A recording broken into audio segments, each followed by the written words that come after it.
Our scripture today is 1 Kings 6. In this chapter, the building of the Lord's temple began. The building blocks for the temple were dressed at the quarry so that no sound of any iron tool was heard in the temple while it was being built. The temple's inner sanctuary was prepared for the Ark of the Covenant. The inside of the temple was covered with pure gold. The walls around the temple had open flowers, cherubim, and palm trees carved upon them.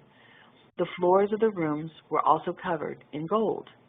The main temple had two rooms, which were the holy place and the most holy place. The temple was approximately 90 feet long, 30 feet wide, and 45 feet high. There were three-storied chambers which surrounded the temple on the north, south, and west sides, and a large courtyard surrounding the whole structure. The main entrance was on the east side of the temple, and it was 30 feet wide and 15 feet deep. And now, 1 Kings 6. And it came to pass in the 480th year, after the children of Israel were come out of the land of Egypt, in the 4th year of Solomon's reign over Israel, in the month Ziph, which is the 2nd month, that he began to build the house of the Lord. And the house which King Solomon built for the Lord, the length thereof was 60 cubits, and the breadth thereof 20 cubits, and the height thereof 30 cubits. And the porch before the temple of the house, 20 cubits was the length thereof, according to the breadth of the house. And 10 cubits was the breadth thereof before the house. And for the house he made windows of narrow lights. And against the wall of the house he built chambers round about, against the walls of the house round about, both of the temple and of the oracle. And he made chambers round about. The nethermost chamber was 5 cubits broad, and the middle was 6 cubits broad, and the third was 7 cubits broad.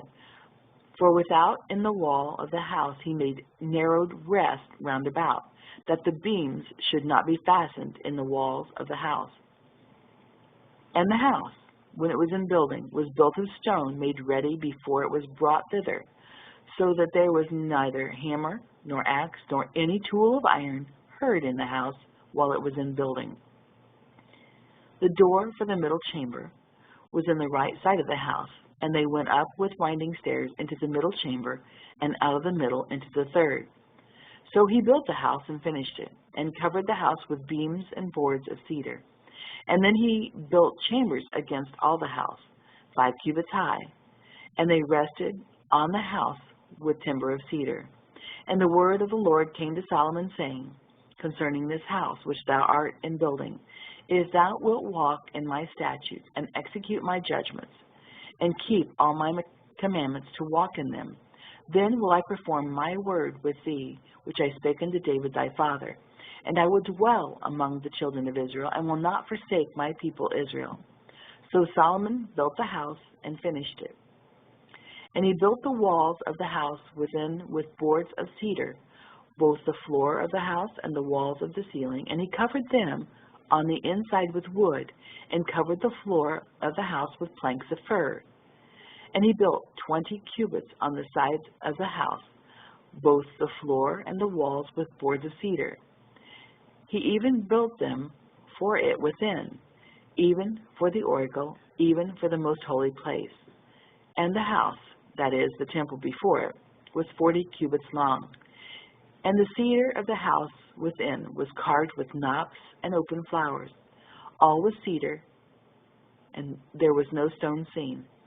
And the oracle he prepared in the house within, to set there the ark of the covenant of the Lord. And the oracle in the forepart was 20 cubits in length, and 20 cubits in breadth, and 20 cubits in height thereof.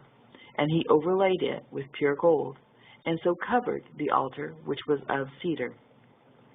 So Solomon overlaid the house within with pure gold, and he made a partition by the chains of gold before the oracle, and he overlaid it with gold. And the whole house he overlaid with gold until he had finished all the house. Also the whole altar that was by the oracle he overlaid with gold. And within the oracle he made 2 cherubims of olive tree, 10 cubits high, and 5 cubits was the one wing of the cherub, and 5 cubits the other wing of the cherub. From the uttermost part of the one wing unto the uttermost part of the other were 10 cubits. And the other cherub was 10 cubits. Both of the cherubims were of one measure and one size. The height of the one cherub was 10 cubits, and so was it of the other cherub. And he set the cherubims within the inner house, and they stretched forth the wings of the cherubims, so that the wing of the one touched the one wall, and the wing of the other cherub touched the other wall, and their wings touched one another in the midst of the house. And he overlaid the cherubims with gold. And he carved all the walls of the house round about with carved figures of cherubims and palm trees and open flowers within and without. And the floor of the house he overlaid with gold within and without. And for entering of the oracle he made doors of olive tree. The lintel and side post were a fifth part of the wall.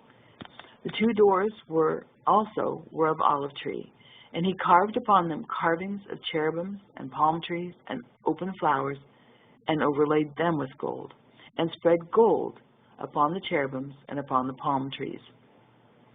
So also made he for the door of the temple post of olive tree a fourth part of the wall, and the two doors were of fir tree. The two leaves of the one door were folding, and the two leaves of the other door were folding. And he carved thereon cherubims and palm trees and open flowers, and covered them with gold, fitted upon the carved work.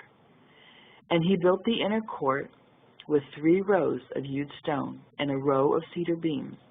In the 4th year was the foundation of the house of the Lord laid, in the month Ziph. And in the 11th year, in the month of Bul, which is the 8th month, was the house finished throughout, all the parts thereof, and according to all the fashion of it. So was he 7 years in building it. Our prayer today is for us to recognize we are the temple of God.